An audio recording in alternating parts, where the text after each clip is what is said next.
শিয়ালদা থেকে সকাল 7:42 ছাড়া ক্যানিং লোকাল থেকে নেমে ভিড়ে ঠাসা ক্যানিং স্টেশন থেকে একটু এগিয়ে চিরন্তন, পিনাকি আর আমি চেপে বসলাম অটোতে। গদখালি যাওয়ার জন্যে এই অটো ভাড়া নেবে 600 টাকা। সময়টা ফেব্রুয়ারির মাঝামাঝি। সেই মিষ্টি সকালে অটো চলল মাতলা নদীর উপর ব্রিজ পার হয়ে মসৃণ রাস্তা ধরে সুন্দরবনের অন্যতম প্রবেশদ্বার গদখালি। এ পথে বাস চলে প্রচুর। চাইলে শেয়ার অটোতেও আসতে পারেন, তবে সোনাখালিতে অটো চেঞ্জ করতে হবে। প্রায় 30 কিলোমিটার পথ 1 ঘন্টায় পাড়ি দিয়ে আমরা হাজির গদখালি। যারা গাড়ি নিয়ে আসবেন, পয়সার বিনিময়ে তাদের গাড়ি রাখার জন্যে প্রচুর গ্যারেজ আছে।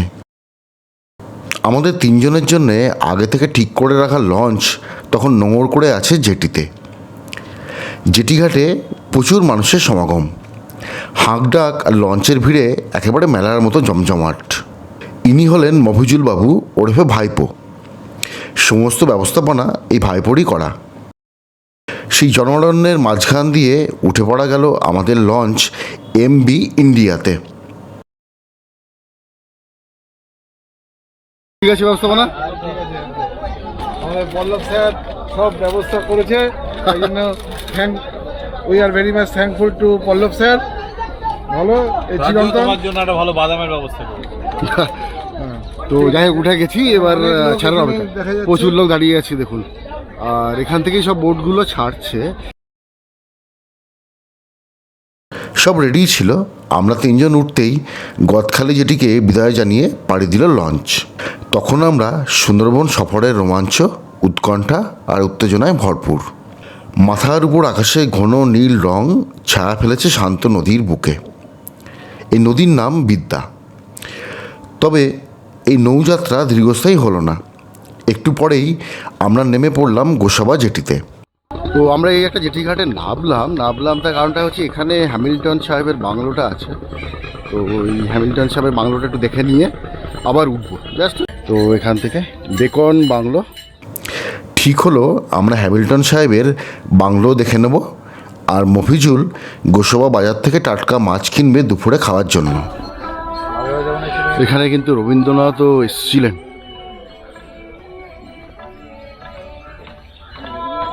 জায়গাটা কিন্তু খুব সুন্দর করে সাজানো গোছানো হয়েছে। হালকা সুরে রবীন্দ্রসঙ্গীত বাজছে। Beacon bungalow. এখানে বলছে যে এই অঞ্চলের, বৃহত্তর সুন্দরবন অঞ্চলের সমবায় আন্দোলন এবং গ্রামোন্নয়নের অন্যতম কাণ্ডারি ছিলেন সেই সময় ড্যানিয়েল হ্যামিল্টন। তো সেই ড্যানিয়েল হ্যামিল্টন সাহেব একবার রবীন্দ্রনাথকে আমন্ত্রণ জানিয়েছিলেন, এবং সেটা 1932 সাল। তখন রবীন্দ্রনাথ ঠাকুর এসেছিলেন এখানে এই বাংলোতে। রবীন্দ্রনাথের মূর্তি আছে এখানটায়। এখান থেকে 5 মিনিটের দূরত্বে গোসাবা বাজারের কাছে হ্যামিল্টন সাহেবের বাড়ি। দূর থেকে দেখা হলো সেটাও। তারপর ফের লঞ্চে চাপা। তো এখন আমাদের এখানে আমুদে মাছ ফ্রাই আছে, খাই।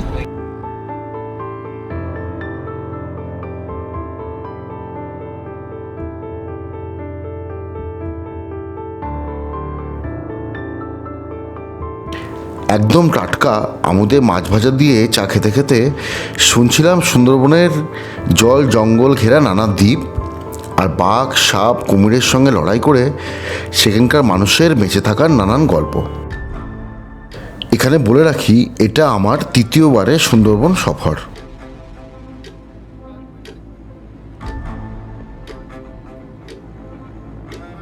দুপাশে গড়ান, গেওয়া, হেতাল, কাঁকড়া, কেওড়া গাছের নিবিড় জঙ্গল। মাথার উপর নীল আকাশের চাঁদোয়া, আর তার নিচে নদীর অসীম বিস্তৃতি। এভাবেই সময় কাটছিল। সকাল গড়িয়ে যাচ্ছিল দুপুরের দিকে।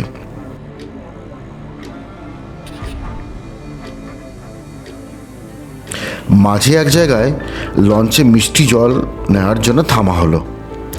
সুন্দরবনের দ্বীপগুলোর মধ্যে খুব কম জায়গাতেই মিষ্টি জল পাওয়া যায়। এখানে নদীর পাড় থেকে কেনা হলো শাঁকালু মাখা।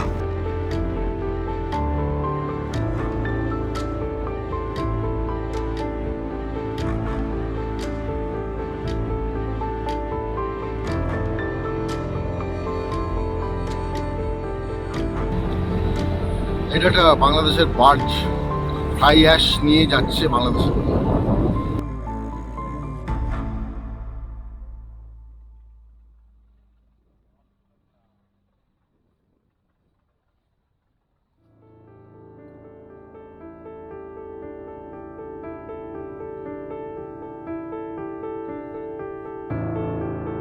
ডান দিকে পড়ল পীরখালির জঙ্গল, ডান দিকে পুরোটাই কোর এরিয়া। আজ অবশ্য আমরা সোজা আমাদের থাকার জায়গা সোনারগাঁও রিসর্টে যাব। আগামীকাল আমরা সাফারি করব।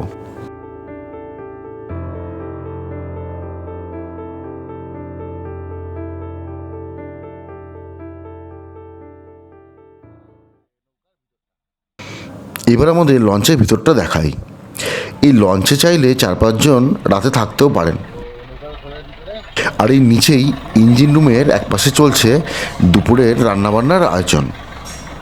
সেখানে অবশ্য ইঞ্জিনের আওয়াজে বেশিক্ষণ দাঁড়ানো মুশকিল।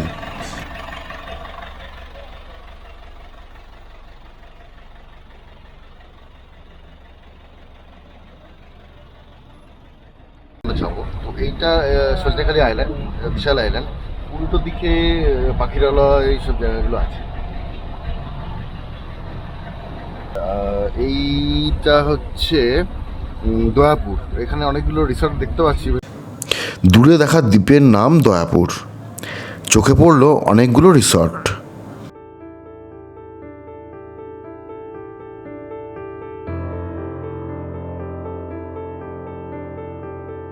বসেছি, এখন টাইম হচ্ছে 2:09।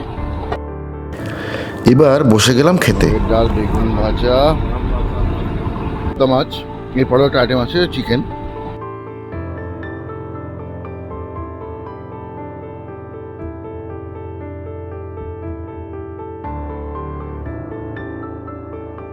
এবার চিকেনটা খেয়ে নিচ্ছি। আমি নিচ্ছি, রান্না কিন্তু অসাধারণ রান্না। 3 জনের জন্য রান্নার আয়োজন অঢেল। আর চিকেন হোক বা পাবদা মাছ, রান্নার স্বাদ অপূর্ব। তারপর অলস সময় ক্রমশ এগোতে লাগলো। দুপুর গড়িয়ে গেল বিকালের দিকে।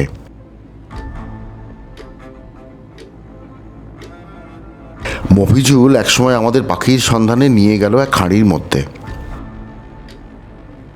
একসময় শেষ হলো আজকের নৌযাত্রা। লঞ্চ এসে থামলো সোনারগাঁ জেটিঘাটে। তখন বিকেলের পড়ন্ত সোনালি আলো ছড়িয়ে আছে নদীর বুকে। এই দাদাকে একবার দেখাই, ইনি কিন্তু রান্না করেছেন, অসাধারণ রান্না। আর একটা জিনিস জানলাম, সেটা হচ্ছে ইনি কিন্তু নিজে নিরামিষ খান। তো আপাতত আমরা নামি। এই ঘাটটার নাম কি? এই জেটিঘাটের নাম সোনারগাঁ ঘাট। গ্রামের নাম দুলকি, গ্রাম পঞ্চায়েত গোসাবা।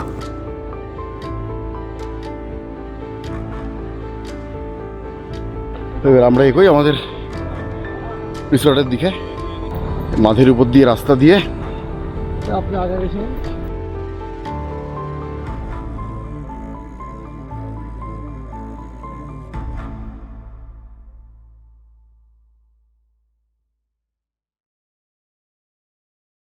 এই হচ্ছে আমন্ত্রণ হোটেল অ্যান্ড রিসর্ট।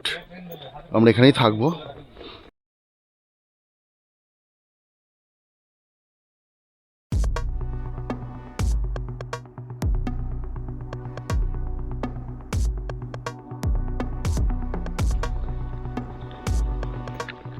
এই সুদূর পাণ্ডব বর্জিত জায়গায় থাকার ব্যবস্থা অসাধারণ। ঘরের আয়তন আর বাথরুম বেশ বড় এবং পরিষ্কার পরিচ্ছন্ন।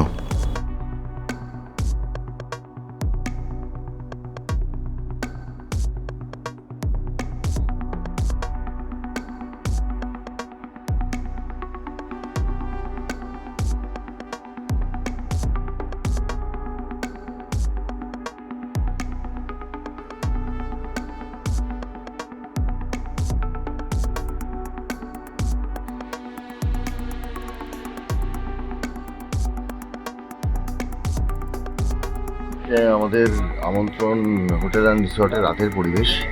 তো এখন 2-3 দিন আগে পূর্ণিমা গেছে, আকাশে পুরো চাঁদ উঠেছে, মানে প্রায় পূর্ণচন্দ্র।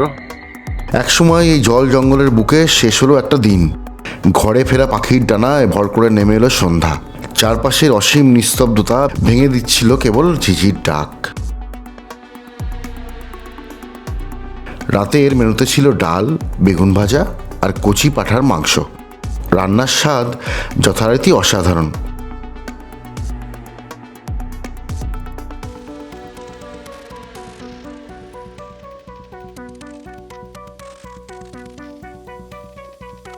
তৃপ্তির উদর পূর্তির পর এক ঘুমে রাত কাবার। এই গ্রামের নাম হচ্ছে সোনারগাঁও, সুন্দর নামটা। আর লোকাল নাম হচ্ছে দুলকি, কিন্তু পঞ্চায়েত হিসাবে নামটা নথিভুক্ত করা হচ্ছে সোনারগাঁও। তো এখানে একটা মন্দির আছে, বাসন্তী মন্দির, সোনারগাঁ সর্বজনীন বাসন্তী মন্দির। সকাল সকাল রেডি হয়ে শীতের সকালে সোনা রোদে সোনারগাঁ গ্রামে একটু ঘোরাঘুরি। আজকে সকালে আমরা বেরিয়ে একটু লোকাল ঘোরাঘুরি করে পরে এখন আমরা যাচ্ছি হচ্ছে নৌকাতে, আমাদের বোটে। তো আজকে সারাদিনেরই প্রোগ্রাম, মানে এখন বাজে 7:50। তো এখান থেকে সজনেখালি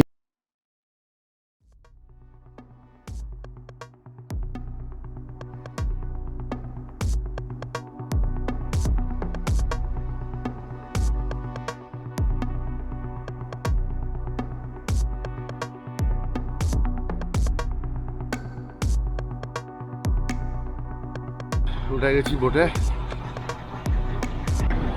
তো আমাদের দ্বিতীয় দিনের যাত্রা শুরু হলো। গতকাল এসে পৌঁছেছি, আর আজকে হচ্ছে আমরা ফরেস্টে বোট সাফারি, নৌকা সাফারি।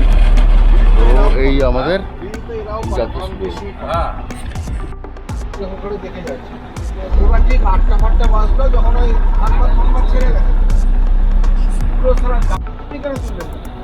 এটা হচ্ছে পাখিরালয়, প্রচুর টুরিস্ট এসে তাদের নিজেদের লঞ্চে উঠছে।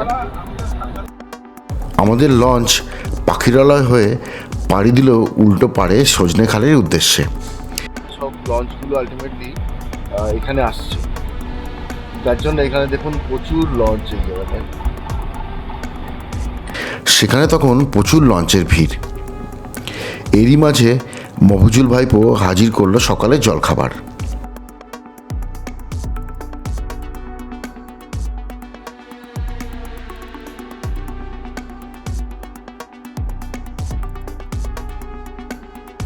সজনেখালিতে একেবারে মেলার মতো ভিড়। আমরা আর সে দ্বীপে নামলাম না। তো আমরা সজনেখালি দ্বীপটা ছেড়ে বাঁ দিকে ঢুকছি খাড়ির ভিতরে। এদিকে সুদর্ণখালি, এখানে বোর্ডে লেখাই আছে সুদর্ণখালি খাল। সজনেখালি পাশ কাটিয়ে চললাম সুদর্ণখালির দিকে। মাথার উপর নীল আকাশ আর দুপাশে গড়ান, গেওয়া, কাঁকড়া, হেতাল গাছের নিবিড় বনানীকে সাক্ষী রেখে শান্ত নদীর বুকে এই নৌ সফর এক কথায় অনবদ্য।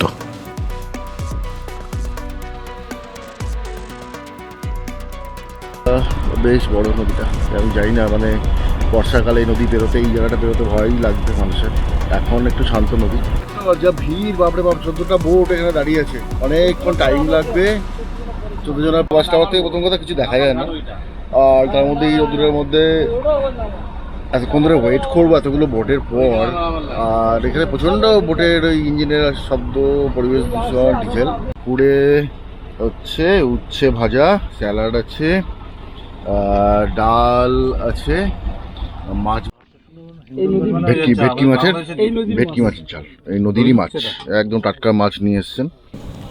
সুদর্ণখালিতেও প্রচুর ভিড় দেখে আমরা সেই জেটিঘাটেও আর নামলাম না।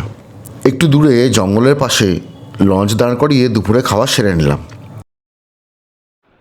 জলের রংটা খুব অদ্ভুত লাগছে, কাছে জলের রংটা ঘোলা আর দূরে জলের রংটা সবুজ, পুরো সমুদ্রের জলের মতো, পান্না সবুজ জল।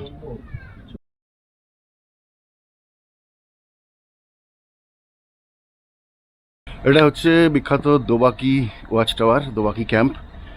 সুন্দরবনে যে দ্বীপগুলোতে বাঘ আছে এবং যেখানটা মানুষ যেতে পারে, তার মধ্যে অন্যতম হলো এই দোবাকির জঙ্গল।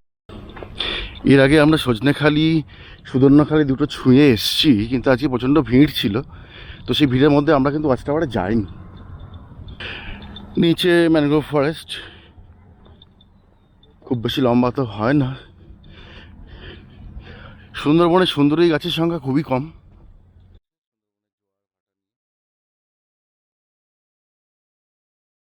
বাগদেবতা আর মা বনবিবি, ছোট্ট মন্দির। সুন্দরবনের মানুষের জীবনযাত্রায় আর লৌকিক আচার সংস্কৃতিতে অঙ্গাঙ্গিভাবে জড়িয়ে আছে বাঘ দেবতা আর মা বনবিবি। এইটা হচ্ছে সুন্দরী গাছ।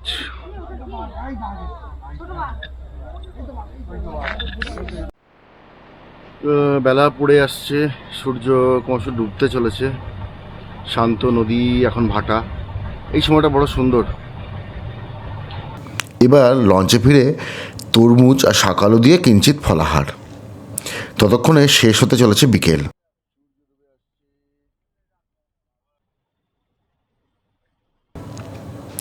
তারপর নদীর বুকে নেমে এলো মায়াবী সন্ধ্যা।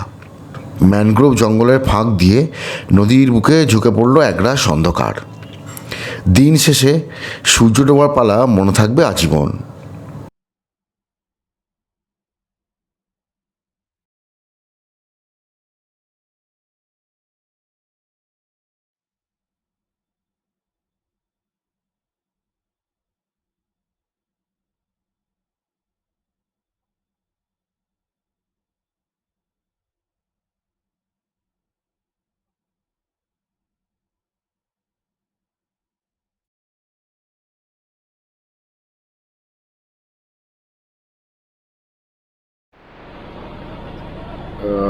এখন সময় 6:20। এখনও আমরা নদীর বুকে, অন্ধকার তো অনেকক্ষণ আগেই হয়ে এসছে। হার্ডলি আমরা প্রায় 12 ঘন্টা নৌকাযাত্রা শেষে আবার আমাদের আমন্ত্রণ হোটেল অ্যান্ড রিসর্টে ফিরছি।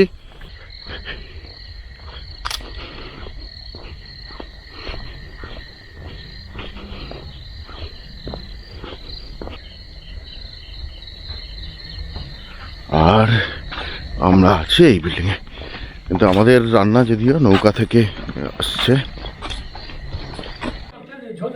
আজকে কিন্তু আজকে আমাদের মেনু হচ্ছে ডাল, মুসুরির ডাল, বেগুন ভাজা আর দেশি চিকেন। হ্যাঁ, এই চিকেনটা দেশি চিকেন কিন্তু।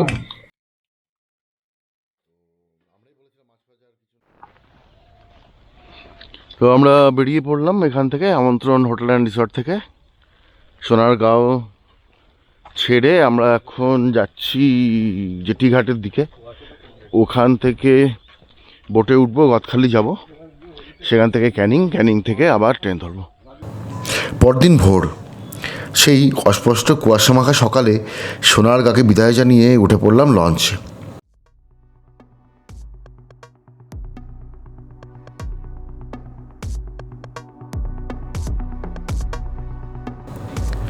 প্রায় সাথে সাথে এসে গেল গরম গরম জলখাবার। লুচি, মটরশুঁটি, ফুলকপি, আলুর তরকারি। ও বাবা, সাথে মিষ্টি আছে, কলা আছে।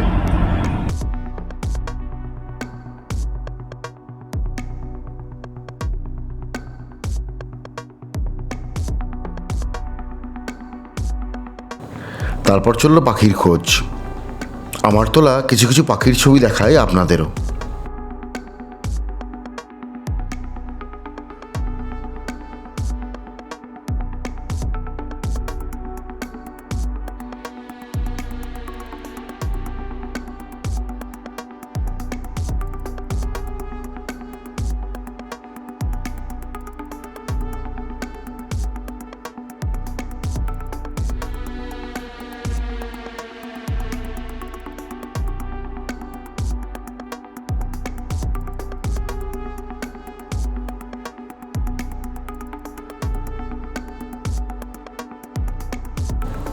এইভাবে সকাল যে কখন গড়িয়ে গেল দুপুরে টেরই পাইনি। দুপুরে ছিল টাটকা ভেটকি মাছের ঝোল, চিংড়ি মাছের মালাইকারি সহ নানা রকম আয়োজন।